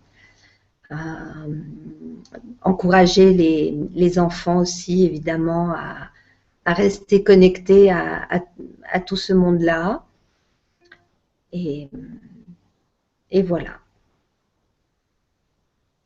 Eh bien, écoute, merci beaucoup, en tout cas, de nous avoir proposé ce super voyage multidimensionnel. Moi, j'ai beaucoup aimé. J'ai encore une fois beaucoup aimé recevoir dans l'émission quelqu'un qui hier était simple spectateur et qui a trouvé le courage de faire la grande traversée du miroir et de passer de l'autre côté. Et ça, c'est vraiment chaque fois une grande joie pour moi. Et puis, bah, écoute, si toi tu n'as plus rien à dire, je vais demander à Solsteg de revenir, nous expliquer ce qu'il voulait nous dire sur l'équinoxe. Alors, voilà. Alors, je vais me mettre à côté de lui. Donc, Solsteg me dit qu'en fait, dans 2 jours, ça va être l'équinoxe. Hein, ça va être un moment important de l'année où il y a beaucoup d'énergies différentes qui vont passer, qui vont être brassées. Et qu'en fait, ce qu'il vous propose, c'est de faire un vœu, pas avec lui, puisque lui, c'est le lutin du solstice, mais avec son cousin qui est le lutin de l'équinoxe. Donc, de faire un vœu dans votre cœur et de l'offrir à ces énergies de l'équinoxe. Et qu'en particulier, si vous vous sentez en phase avec cette hiérarchie-là, avec ces êtres-là, vous pouvez offrir votre vœu aux Elohim, qui sont des grands êtres de lumière. En fait, moi, quand je les vois, ils ressemblent à des grandes flammes très hautes comme des soleils, mais tout allongé et tout flamboyant. C'est ma façon de les voir. Ça ne veut pas dire que c'est le seul aspect sous lequel ils se présentent. Et donc, vous pouvez remettre votre vœu entre les mains d'un des 13 Elohim ou aux 13. Comme ça, ce sera encore plus puissant. Et lui demander de le porter à la Terre, à l'univers, à qui vous déciderez. Et ce que vous pouvez faire, si vous savez pas auquel le lire, c'est que je vais vous lire le nom des 13 Elohim. Vous allez écouter simplement leur nom. Et écoutez dans votre cœur, s'il y en a un qui vous fait réagir, eh ben c'est peut-être que c'est à cet Elohim-là que vous avez envie de confier votre vœu. Donc il y a l'Elohim Gel, Elohim Yehovah, Elohim Oshaol, Elohim Ols, Elohim Ioha, Elohim Ihod, Elohim Jal, Elohim Jibor, Elohim Shaddai, Elohim Olion, Elohim Iaho, Elohim Sabaoth, Elohim Yeshua. Voilà, comme ça vous les avez tous et à vous de savoir auquel vous avez envie de confier votre vœu. Et puis, comme j'avais pas envie qu'on se quitte d'une façon triste avec ce beau voyage, eh ben, il y a Petit Rouge qui est venu me voir en me suggérant de vous apprendre une petite chanson. En fait, c'est un chant amérindien de gratitude envers les esprits de la terre. Donc, comme c'est un peu tous ceux qui nous ont accompagnés au cours de cette émission aujourd'hui, eh ben bon, il y a d'autres émissions, on s'est plus quitté en faisant complètement les fous. Aujourd'hui, on va faire un peu moins les fous. On va chanter, donc je vais vous apprendre les paroles et la mélodie. C'est une petite chanson qui est vraiment très très simple, que vous pourrez chanter ou derrière votre écran ou après chez vous. Et quand vous ferez votre vœu pour l'équinoxe, vous pouvez aussi la rechanter en même temps. Donc les paroles de la chanson sont les suivantes. Kouate, Kouate, Leno, Leno, Maote, Ayano, Ayano, Ayano. Kouate, Kouate, Leno, Leno, Maote, Ayano, Ayano, Ayano. Donc, dit comme ça paraît difficile, mais avec la musique, c'est plus facile. Donc voilà comment ça se chante. Kouate, Kouate, Leno, Leno, Maote, Ayano, Ayano, Ayano. Kouate, Kouate, Leno, Leno, Maote, Ayano, Ayano, Ayano. Kouate, oh, j'ai commencé trop haut. Kouate, Kouate, Leno, Leno, Maote, Ayano, Ayano, Ayano. Kouate, Kouate, Leno, Leno, Maote, Ayano, Ayano, Ayano. Et après, bah, vous le chantez sur l'air que vous voulez. Vous pouvez très bien chanter la mélodie, changer les paroles, changer les notes. Voilà, c'est comme vous avez envie. Donc c'est le cadeau de Petit Rouge pour les parents et les enfants du groupe. Merci Petit Rouge. Petit Rouge. Voilà. Et merci à toi Sylvie et bien sûr à Stéphane qui permet tout ça. Voilà. Et ben écoute, pour une fois je suis en avance, donc j'ai même encore. Alors, 10 minutes. Est-ce que je peux juste quelques secondes parler de mon livre? Mais oui, vas-y, puisque je te dis, j'ai un quart d'heure encore au bout. Ok. Alors, peut-être pas un quart d'heure, mais juste, bon, de toute façon, tu l'as mis sur le site, hein, dans ma présentation. Ouais.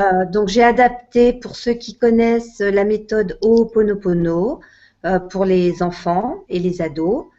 Donc, c'est un livre dans lequel j'aborde les notions d'énergie, de chakra, de vibration. J'y parle de la pensée qui est créatrice, hein, de la parole qui l'est encore plus. Je rappelle que toutes nos vibrations ont un impact et sur nous-mêmes et sur notre environnement. Donc tout ça, ce sont des choses que l'on peut apprendre aux enfants assez jeunes en fait. Je parle d'émotions, comment les identifier, les libérer. J'encourage les enfants et les ados avec une petite liste de mots à nommer leurs émotions. Parce que souvent, quand on nous demande comment on va, bah ouais, ça va, ouais, bof, aujourd'hui, pas trop. Voilà, ça peut se résumer à ces quelques mots-là. Et je pense que dès le plus jeune âge, si on pouvait apprendre aux enfants à identifier leurs émotions et à les nommer, donc en leur proposant tout bêtement une petite liste de mots et leur dire, voilà, prendre quelques minutes dans la journée et leur dire, bah voilà, aujourd'hui, tu te sens comment, stressé, pas compris, rejeté, comment ça s'est passé à l'école, qu'est-ce que tu as pu ressentir. Voilà, vraiment encourager les enfants à s'exprimer sur leurs émotions. Est-ce que tu as été agité, anxieux, abattu, choqué, délaissé, exaspéré, enfin, voilà, il y en a une liste très grande hein, d'émotions. Euh, mais vraiment encourager son enfant, ses enfants à exprimer son ressenti. Et puis, évidemment, j'explique comment pratiquer Ho'oponopono. Mais plus je pratique cet Ho'oponopono, qui consiste à dire 4 mots, désolé, pardon, merci, je t'aime. Je me rends compte que finalement, quand on est confronté à un conflit ou à des situations difficiles, je fais un petit raccourci et l'idée, au final, c'est d'englober tout ce que l'on peut vivre dans le plus d'amour possible. Mettre le plus d'amour possible dans tout ce que l'on vit, même dans les choses qui sont moins faciles, disons. Voilà, après, il y aurait beaucoup de choses à dire, mais je vais peut-être en rester là. Donc, Attends, non, on n'en reste pas là parce qu'il y a une question justement sur ton livre, une question d'Amélie qui te dit Catherine, ton livre sur Ho'oponopono pour les enfants, tu conseillerais de l'aborder avec des enfants de quel âge? Car les ados pourraient le lire, mais pour les plus jeunes et les plus petits. Donc, est-ce qu'il convient aussi pour des petits? Je dirais à partir de 9 ans. Après, ça dépend de vos enfants, quelle ouverture ils ont, quelle compréhension. Pour te donner une idée de l'ouverture des enfants d'Amélie, c'est le petit qui la voyait faire son dragon et qui lui disait qu'elle devait le peindre en rouge. Hein. Donc je pense qu'il est quand même bien ouvert. Tout à fait. Après, voilà, je dirais 8, 9, 10 ans. Bon, c'est un peu flou comme fourchette d'âge, mais bien sûr, au début, vous pouvez vous-même, vous n'allez pas leur mettre le livre entre les mains pour qu'ils le lisent, mais vous-même, vous allez lire dans un premier temps, et puis dans des conversations ou dans des jeux, faire passer des petits messages du style ta pensée est créatrice. Si tu penses à quelque chose, une pensée, c'est pas du rien du tout, c'est une vibration qui se diffuse et qui va aller, qui va impacter ton entourage ou ton chat ou ton chien, la nature, et que tout a un impact sur tout. Voilà, passer des petits messages comme ça avec vos mots et puis avec les mots que vos enfants peuvent comprendre au quotidien, bon, sans leur prendre la tête évidemment, hein, à distiller par dose homéopathique. Voilà, d'abord soi-même intégrer toutes ces notions et puis les transposer dans notre vie quotidienne à diverses occasions de la vie quotidienne quand ça se présente, pouvoir expliquer tu vois, cette petite fleur, ces couleurs rayonnent des vibrations et telle et telle couleur, ça fait du bien au corps, ça apaise. Voilà, chacun peut trouver après des exemples dans le quotidien. Oui, en plus, Amélie, c'est une maman très très créative, donc je me fais vraiment pas de soucis pour elle. Amélie, je pense que si tu lis le livre, tu vas toi-même trouver comment adapter ça à tes enfants. De un, parce que tu les connais. De deux, parce que tu es super connectée et super créative. Donc tu n'auras vraiment pas de mal.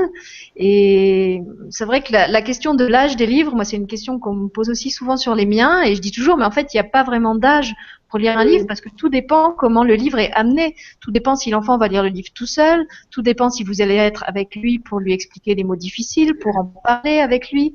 En fait, tout dépend comment il va être utilisé le livre. Donc oui, on peut vous donner une indication d'âge suivant que le livre est illustré ou pas, que le vocabulaire est difficile ou pas. Mais après, en tant que parent, même si vous avez un livre pour des 12 ans, vous faites appel à votre créativité et vous l'adaptez pour des 3 ans. Il il y a aucun problème.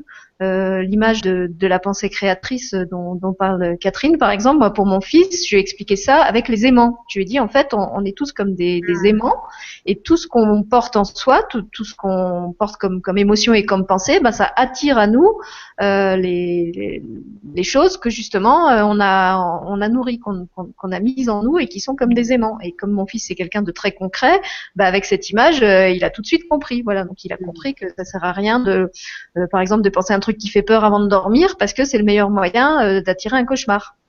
Tout à Voilà. fait. Donc Après, je parle de gratitude aussi, de se connecter à cette idée de gratitude, c'est-à-dire quand on ressent de la gratitude pour quelque chose, c'est vraiment un élan du cœur, du chakra du cœur, où on sent un truc qui s'ouvre comme ça, et on dit waouh, merci pour un beau paysage, un beau coucher de soleil, un super bouquin qu'on vient de lire, un bon film, un bon repas, le sourire d'un copain, d'une copine. L'automobiliste qui vous laisse la priorité le jour où vous êtes super pressé et super en retard et que ça vous arrange bien. Oui. Ça peut être ça aussi. C'est vrai que la gratitude, c'est pas forcément. Je peux vous proposer de faire des spirales de gratitude, c'est-à-dire dans une spirale ascendante, hein, qui monte sur une feuille de papier, vous écrivez merci à votre animal de compagnie de me réconforter quand je me sens pas bien. Merci à maman de me préparer des super bons repas. Merci. Voilà, vous trouvez chacun des remerciements à faire. Ça peut être par thème, par thème ou complètement mélangé.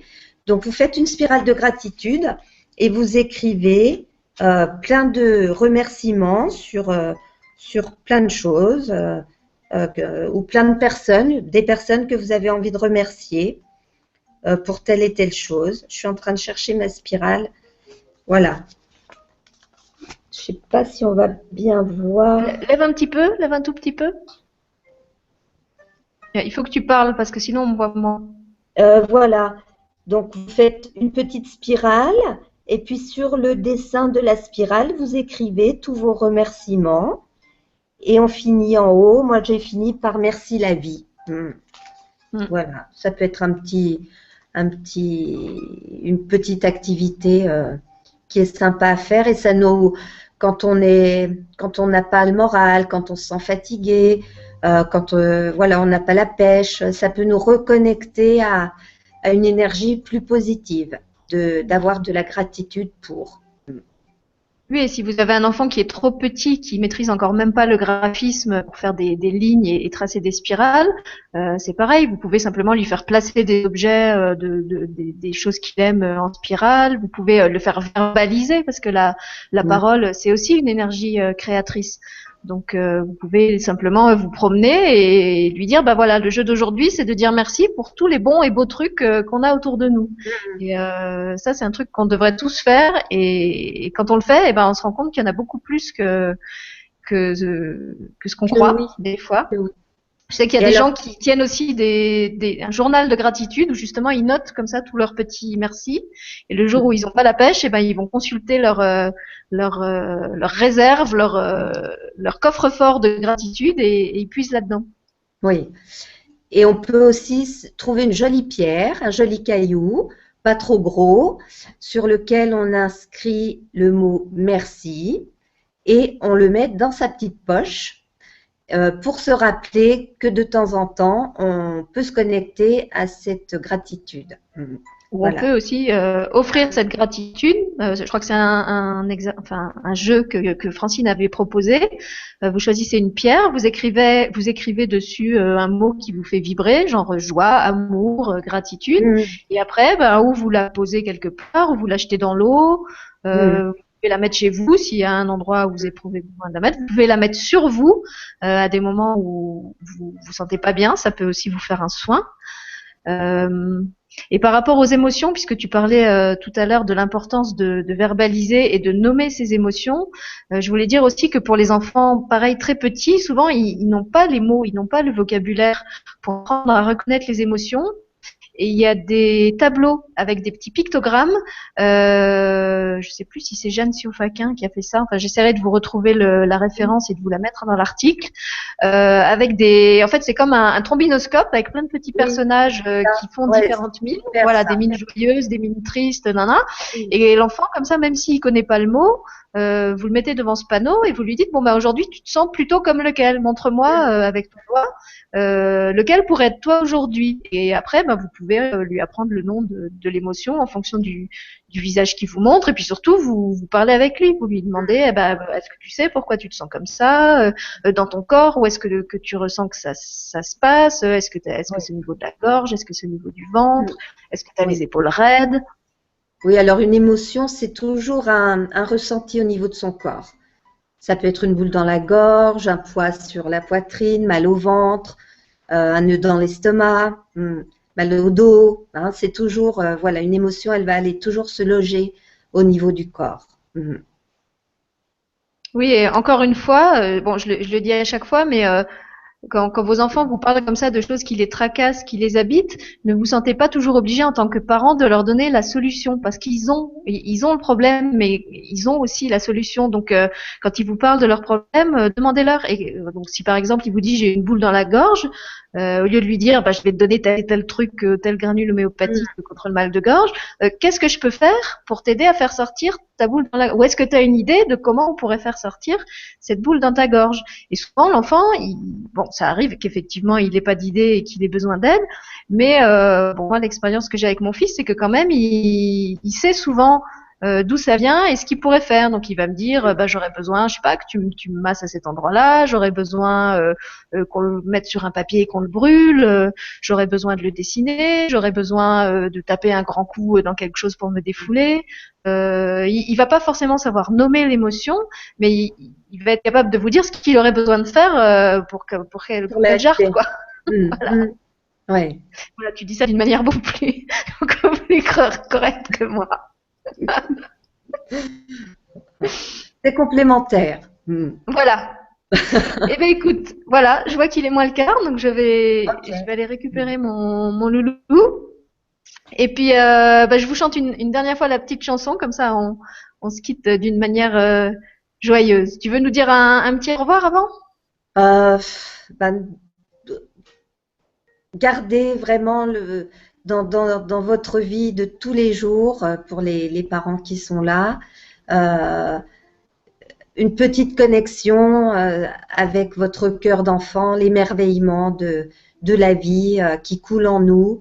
Euh, on a tendance à oublier, mais chaque matin, on se réveille et puis plutôt que de penser tout de suite à nos soucis, à tout ce qu'on a à faire et à tous les petits problèmes qui émaillent une vie, euh, connectons-nous plutôt à l'idée que waouh, encore une journée, on est encore vivant sur cette planète et quelle aventure, on va encore pouvoir expérimenter plein de choses et vraiment se connecter à cet aspect euh, de la vie, hein, du temps qui nous est imparti sur cette planète et profitons-en, ayons conscience que on est animé de cette vie et qu'on peut faire des merveilles. Et pour soi, et pour les autres, et pour la planète. Oui, et alors si vous voulez faire un petit jeu très porteur dans ce sens-là, ben moi il y en a un que je fais tout le temps parce qu'en plus c'est une expérience que j'ai. C'est de me dire eh ben si je devais mourir, si la mort arrive aujourd'hui chez moi et qu'elle me dit Sylvie, ce soir c'est ton heure, ben qu'est-ce que je fais? Qu'est-ce qui me semble vraiment important de faire maintenant? Et en fait je fais ça parce que quand j'étais jeune, j'ai eu un grave accident de voiture où j'ai failli mourir. Et je dis toujours que cet accident de voiture, ça a été la meilleure chose qui me soit arrivée dans ma vie, parce il m'a vraiment recentré sur l'essentiel. Il m'a vraiment fait prendre conscience que la vie, c'était super court. La vie incarnée, c'était vraiment une expérience qui durait très très peu de temps, que ça pouvait s'arrêter là, tout de suite, maintenant, d'une manière très très brutale et très inattendue. Et et ce que j'ai ramené avec moi de cette expérience, ça a été comme une sorte d'urgence de me dire, bon, maintenant, je veux plus perdre de temps avec rien. Je veux pas au sens où je veux vivre à 1000 à l'heure, mais je veux vivre tout. Je veux vivre tout à fond. Je veux vivre ce qui me fait vibrer. Et vraiment, tous les trucs qui sont lourds, tous les trucs qui en valent pas la peine, toutes les rancœurs, les tristesses, les machins qui nous empêchent d'être heureux, et ben ça, je suis désolée, j'ai pas le temps, quoi. J'ai vu vu la petite échelle de de temps d'incarnation qui m'est donné par rapport à l'éternité de vie que j'ai dans les autres dimensions, vu le peu de temps que j'ai à passer ici, bah, je veux vraiment vivre et donner mon maximum. Voilà. Donc quand vous êtes comme ça enlisé dans un truc qui est pénible, qui vous brasse le coco, comme dirait Julien, qui vous plombe et dont vous vous sortez pas. Faites ça, dites-vous, bon, voilà, la mort arrive chez moi, là tout de suite maintenant, elle m'annonce que ce soir, ou peut-être même dans 1 heure, c'est le grand départ et je m'en vais. Alors maintenant, qu'est-ce que je choisis de faire? Et je peux vous dire que si vous faites ça, eh ben le choix que vous allez faire, ce sera toujours le bon, ce sera toujours le juste, parce que ça sera le choix de votre cœur, ce sera le choix de ce qui est vraiment important. Voilà. Super. Merci Sylvie. Voilà, et bien du coup j'ai plus le temps de chanter, mais c'est pas grave, vous avez déjà eu la chanson. Donc je vais partir, continuer à vivre ma vie à fond. Et je vous embrasse tous. Ah, j'ai oublié de vous dire ce qui se passe dans les semaines à venir. Donc la semaine prochaine, le mercredi 25, il y aura pas d'émission. Il y aura pas de direct parce qu'en fait j'ai une expo le week-end du 27-28 et comme actuellement je passe tout mon temps à m'occuper de la télé, et ben je n'ai rien créé, donc je n'ai rien à mettre sur mon stand, je n'ai plus de tableau, je n'ai plus de marionnettes parce que mes dernières marionnettes sont parties chez Stéphane en colis spécial. J'ai presque plus de livres, donc il faut vraiment que dans la semaine qui vient je trouve le temps de matérialiser quelque chose à mettre sur mon stand. Donc du coup, il n'y aura pas d'émission le 25. Il y aura peut-être, j'espère, une émission le mercredi suivant, le 1er avril. Mais je vous préviens que si j'en fais une le 1er avril, je veux que ça soit une émission de total délire. Donc pas du tout une émission sérieuse. Une émission où on va proposer des trucs de dingue. Donc si vous connaissez des gens rigolos, des gens qui sont clowns, des gens qui, je sais pas, qui travaillent pour aller faire rire les enfants à l'hôpital, des enfants qui sont des pitres incarnés, si vous avez envie de tourner des vidéos de vos propres enfants qui vous font marrer, de vos chiens, de vos chats, de qui vous voulez, de vos dragons, envoyez-moi tout ça. Je veux juste que ça soit une émission de délire où on fera absolument rien de sérieux.